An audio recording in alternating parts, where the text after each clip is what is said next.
Nah, terus kenapa sih reformasi fiskal jadi penting dan dibutuhkan dan juga tidak bisa ditunda katanya? Nah, jadi pengeluaran pemerintah itu harus ditingkatkan. Nah, mungkin orang pada bingung ya, wah kan kita defisit, utang, dan lain sebagainya. Kok malah makin harus ditingkatkan, makin banyak utang dong? Ya, sebenarnya itu malah untuk mendorong pertumbuhan ekonomi dan memperkuat sistem proteksi sosial. Nah, ini yang sekarang dilakukan proteksi sosial gitu kan. Cuma yang pertumbuhan ekonominya gini. Kalau kita lihat di sejarah negara-negara yang awalnya miskin terus sudah maju seperti Korea, Cina, Jepang gitu kan. Itu tuh dulu mereka habis-habisan ngabisin duit belanja bikin infrastruktur, sekarang udah kaya gitu karena mereka investasi itu kan, investasi di sumber daya manusia, sumber daya fisik. Nah, yang kalau gue lihat di Indonesia belum ada, itu tuh pemerintahnya kayak masih takut-takut gitu. Jadi cenderung telat untuk investasi, dimana orang-orang udah kayak meraih apa hasil investasi mereka tahun kapan tahu zaman jebot. Sekarang kita baru mau mulai, oh kayak gitu ya, ya udah deh gue coba ikutin kayak gitu, jadinya terlambat. Sekarang kalau nggak sekarang ya ntar makin lama yang ada Indonesia tua sebelum kaya gitu kan. Terus alokasinya harus diperbaiki, dimana untuk mendukung pertumbuhan ekonomi, spending multiplier yang lebih tinggi, dan memperbaiki distribusi pendapatan. Jadi alokasi dari belanja pemerintah itu sendiri atau kebijakan-kebijakan yang ada itu ya harus tepat sasaran. Kita sering lihat nih kalau di berita gitu kan, oh kok banyak ya orang-orang yang dapat bantuan tapi padahal dia mampu gitu. Ya alokasinya tidak baik. Kalau ada ya proyek-proyek yang dibikin gitu kan, ternyata nggak balik modal gitu, atau misalnya udah dibikin terus sepi yang make gitu. Nah itu artinya kan alokasinya kurang baik ya, gitu.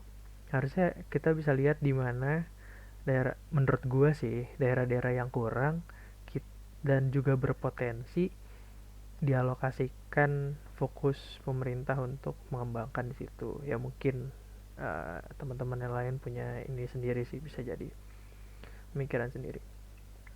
Terus untuk meningkatkan pengeluaran, ya pastinya penerimaan pemerintah juga harus ditingkatkan. Rasio pajak per GDP Indonesia masih terlalu rendah. Eh Kalau misalnya yang gue lihat, gue baca dan gue alami, sebenarnya apa namanya, untuk masalah perpajakan Indonesia nih agak kayak takut gitu untuk nagihnya, dan juga kadang lost track gitu, dimana pemerintah ya udah lo kalau mau bayar bayar, kalau kagak kagak gitu ngerasanya, jadi kayak gitu, dimana masih banyak orang-orang yang bisa menghindari pajak gitu dengan sangat mudah gitu. Nah kita harus cari cara gimana caranya uh, rasio pajak per GDP Indonesia itu ditingkatkan. Teman-teman juga udah ngerjain tugas yang waktu itu sempat dikasih, itu gue udah baca-baca, dan itu juga idenya lumayan kayak gitu. Dan apa namanya, bisa dibaca-baca lagi. Nah, terus gimana sih track yang bener untuk fiscal reform? Itu reformasi di kebijakan fiskal. Pertama di pajak gitu kan, penerimaannya baik dari sistemnya, baik dari institusinya, baik dari undang-undangnya kayak gitu kan. Itu harus diperbaiki sehingga mudah, dan juga ya masyarakat bayar pajak gitu. Jadi kagak ada yang cabut-cabutan lagi nggak bayar pajak. Terus belanja pemerintah harus efisien. Jangan sampai belanja pemerintah banyak yang nggak jelasnya gitu kan, malah ngambur-ngamburin duit aja. Kayak misalnya studi banding yang tidak membawa hasil ke negara ini, anggota dewan. Nah, ada juga misalnya perbaikan alokasi pengeluaran dialokasikan ke bagian-bagian yang penting gitu kan, yang mana efek multipliernya tinggi tapi juga tidak meningkatkan inequality. Terus juga manajemen utang pemerintah harus dijaga, jangan sampai nanti karena keasikan lagi berkembang gitu kan, oh ya bangun sini bangun sana, ternyata tiba-tiba manajemen utangnya buruk dan kita malah pilot gitu kan. Tujuan reformasi pajak buat apa sih? Iya, meningkatkan penerimaan pajak. Kenapa? Ya karena kita butuh duit gitu kan. Nah, masalah butuh duit ini juga nanti bakal dibawa terus-menerus sampai dengan materi-materi selanjutnya, ditunggu aja. Terus juga untuk memperbaiki klaim investasi dengan mengurangi biaya tax compliance bagi wajib pajak. Nah, ini kalau misalnya dilihat dari uh, yang rancangan pajak bagi badan yang di Omnibus Law bagi pelaku usaha, itu gue lihat juga itu kan bakal turun sampai jadi 20% ya, dari 25% secara bertahap. uh, di, 20%-nya itu bakal di tahun 2023 seingat gue, atau 2024 gitu, seingat gue sih 2023. Nah, ya dimana kita pengennya sih investasi di Indonesia itu menarik dan kompetitif gitu, nggak kalah dengan negara-negara tetangga terutama, karena di beberapa negara waktu kemarin uh, perang dagang Amerika Cina terus banyak yang mau relokasi dari Cina, itu Indonesia dianggap kurang menarik gitu, kurang kompetitif, terutama di bagian pajaknya. Terus efisiensi administrasi pajak, meminimalkan biaya baik dari pemerintah sendiri maupun dari masyarakat yang mau bayar pajak, karena banyak orang yang mau bayar pajak cuma males, capek, lelah gitu kan. Harus dibuat efisien. Terus membangun kepercayaan publik dan confidence terhadap integritas sistem perpajakan. Jadi jangan sampai ada lagi manusia-manusia atau misal sistem yang cacat sehingga nanti timbul Mister Gayus lainnya kayak gitu kan. Itu nanti orang, oh ngapain gue bayar pajak gitu kan, orang malah dikorupsi dan lain sebagainya. Ini prinsip-prinsip reformasi pajak menjadi simple, predictable, ya karena kalau unpredictable itu tidak baik bagi dunia usaha sebenarnya, yang paling uh, ini paling penting. Terus juga ya konsumen juga, wah gue mau konsumsi berapa karena gue nggak tahu pajaknya berapa. Harus efektif, berintegritas, performance. There should be incentive for high performance and accountability for results. Jadi ya ada inilah, ada insentif bagi orang-orang yang berpajak, yang atau misalnya selain ada reward, ada juga punishment bagi orang-orang yang tidak bayar pajak, yang lebih ketat lagi daripada sekarang. Harus transparan, efisien, berkualitas, dan profesional. Itu. Sekuensinya gimana? Reformasi dari administrasi pajak itu fokus pada initial step. Jadi tahap-tahap dasar dari basicnya itu harus kuat dulu, baru nanti kita ngomongin jauh-jauh lah gitu. Nah, kalau dari kebijakannya sendiri, itu harusnya sederhana dengan penurunan tarif atau penurunan tarif pajak yang akan menjadikan prioritas kedua setelah tax administration reform dilakukan. Nah, banyak yang berkomentar dari dunia investasi, termasuknya pengusaha luar negeri, yang gue baca adalah ternyata mereka tuh ngerasa bahwa pajak di Indonesia tuh membingungkan, karena di UU yang satu bilang A, di UU yang kedua bilang B, terus nabrak gitu. Kadang dari pemerintah daerah, oh ya nggak apa-apa kita kasih bonus bla bla bla, tapi dari pemerintah provinsinya atau pemerintah pusatnya, oh nggak bisa gitu, jadinya pusing. Nah makanya sebenarnya Kementerian Keuangan itu nulis lagi di Omnibus Law biar disederhanakan sehingga orang nggak pusing, oh apa nih gitu, jadi pajaknya yang bener yang mana. Itu yang gue tahu. Terus tanpa perbaikan tax administration reform, tax policy reform seperti pengurangan PPh korporasi akan menyulitkan pemenuhan tujuan peningkatan penerimaan pemerintah. Ya sebenarnya ini agak kontradiktif ya, dimana pengurangan tarif PPh tapi pengen meningkatkan penerimaan pemerintah. Uh, Logika simpelnya gini, dimana kalau misalnya kita ngurangin penerimaan sekarang, terus nanti orang investasi jadi lebih gede, terus pendapatan orang-orang jadi lebih gede gitu kan, ya istilahnya GDP-nya jadi lebih gede lah. Nah nanti walaupun tarifnya itu lebih kecil, karena dikenakan kepada nominal lebih besar, harapannya ya penerimaannya jadi lebih besar sebenarnya gitu. Nah terus dari teori ke aksi gimana nih? Jangka pendek ya pelayanannya ditingkatkan, pengawasan, kerjasama dengan pihak-pihak yang membutuhkan, ya stakeholdersnya. Terus wajib pajak memperoleh keadilan perpajakan, institusi perpajakan, regulasi. dan lain sebagainya. Kalau untuk di jangka panjang ya kita pengen, nah ini institusi lagi gitu kan.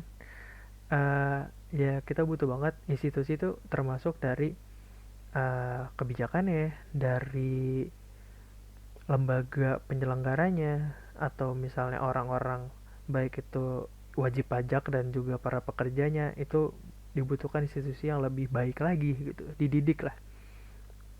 Terus melakukan penataan ulang institusi perpajakan, baik secara organisasi, SDM, proses bisnis, regulasi tadi kan, dan atau sistemnya. Teori doang gak nih gitu kan. Reformasi fiskal jadi penting karena kalau secara empirik gitu kan, kemarin juga teman-teman udah ada di tugas, ada hubungan positif antara government expenditure per GDP dengan GDP per kapita. Jadi kalau misalnya government expenditure per GDP-nya itu naik,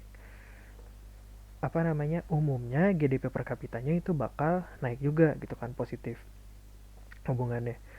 Nah, sementara ada hubungan positif antara penerimaan pemerintah dan pengeluaran pemerintah. Jadi kalau misalnya penerimaan pemerintahnya naik, nah pengeluaran pemerintahnya juga bakal naik.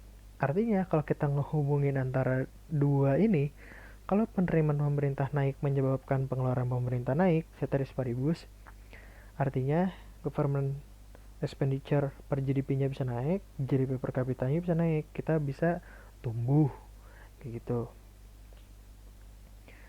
Pajak tidak langsung meningkat sejalan dengan peningkatan pendapatan per kapita. Pendapatan hilang. Nah, jadi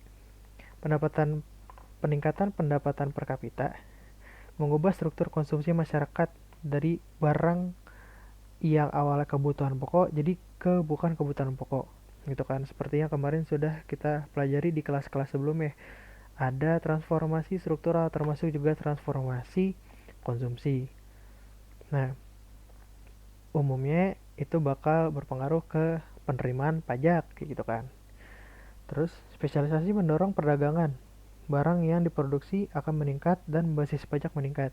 Jadi karena semakin banyak transaksi, ya artinya makin banyak juga transaksi-transaksi yang kena pajak, yang mana bakal meningkatkan pendapatan pajak. Pajak tidak langsung lebih mudah dipungut. Peningkatan barang yang dipasarkan, urbanisasi, kegiatan sektor jasa transportasi, ya transportasi, logistik dan lain sebagainya juga ada pajaknya. Tingkat partisipasi perempuan meningkat, lah itulah. Perbaikan dalam administrasi pajak. Administrasi pajak menjadi lebih baik akibat perbaikan dalam administrasi pemerintah maupun formalisasi perusahaan. Jadi administrasi pajak tuh bisa jadi lebih baik, lebih mudah, lebih efektif, lebih efisien. Itu kalau ada perbaikan baik dari sisi pemerintah sendiri atau sisi perusahaannya. Dan juga bukan cuma perusahaan yang sudah formal terus jadi taat pajak ya. Ada juga perusahaan-perusahaan yang awalnya informal jadi perusahaan formal yang mana dia sekarang harus bayar pajak kayak gitu kan. Dan juga ya pajaknya harus mudah lah gitu, tidak membingungkan. Kemampuan pemungutan pajak membaik sejalan dengan perbaikan pendapatan per kapita. Seharusnya dengan peningkatan pendapatan per kapita, pelayanan publik itu kan meningkat, kualitasnya ataupun misalnya cakupannya. Nah, artinya seharusnya kita bisa ekspektasi bahwa kemampuan untuk mengungut pajaknya juga meningkat gitu. Nah, terus formalisasi perusahaan tadi itu perbaikan sistem pembukuan. Tadi awalnya misalnya dia cuma nyatet-nyatet doang kan karena dia informal, terus juga ya udah bodo amat, pengusaha harian cuma jualan doang. Sekarang dia jadi sebuah perusahaan yang mana wajib pajak dan sistem pembukuannya itu sudah menjadi lebih baik. Itu juga termasuk dalam perbaikan dalam administrasi perpajakan gitu. Instrumen fiskal yang bisa digunakan pemerintah, ya ini kalau di penerimaan pajak itu ada tax rate, ya rate pajak, non taxable PTKP, tambahan jenis pajak, cukai, begitu cukai. Seingat gue katanya mau ada cukai ini, pemanis buatan deh. Terus penerimaan negara bukan pajak, hibah dan lain sebagainya, pembiayaan anggaran, ini apa namanya, neraca fiskal, atau misalnya kalau lihat di APBN ini tiga utamanya gitu, baik pendapatan, belanja, terus ada juga pembiayaan tuh. Pajak sebagai contoh instrumen fiskal, 70% penerimaan negara itu asalnya dari pajak. Nah ini PPH, ini kalian lebih tahu lah daripada gue. Nah ini contoh dari perubahan kebijakan fiskal yang jadi stabilisasi juga gitu kan. Terus juga kenapa shock di perekonomian itu bisa berpengaruh kepada kebijakan fiskal, dan juga kenapa kebijakan fiskal itu penting untuk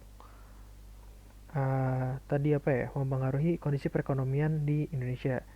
Nah ini kemarin gue ngambil kapan nih? Gue lupa. Ingat gue sih Maret. Nah itu Pak Jokowi menginstruksikan bahwa alokasi dana penanganan COVID-19 itu 405 triliun tambahannya. Ini juga udah disahkan. Jadi ada total tambahan 405,1 triliun untuk COVID, apa namanya, penanganan COVID-19. Nah, kenapa ini jadi penting? Karena Indonesia sekarang sedang dilanda shock perekonomian. Yang perlu dilakukan adalah kita uh, memberikan stimulus fiskal berupa, di sini artinya di sini kan bidang kesehatan, social safety net.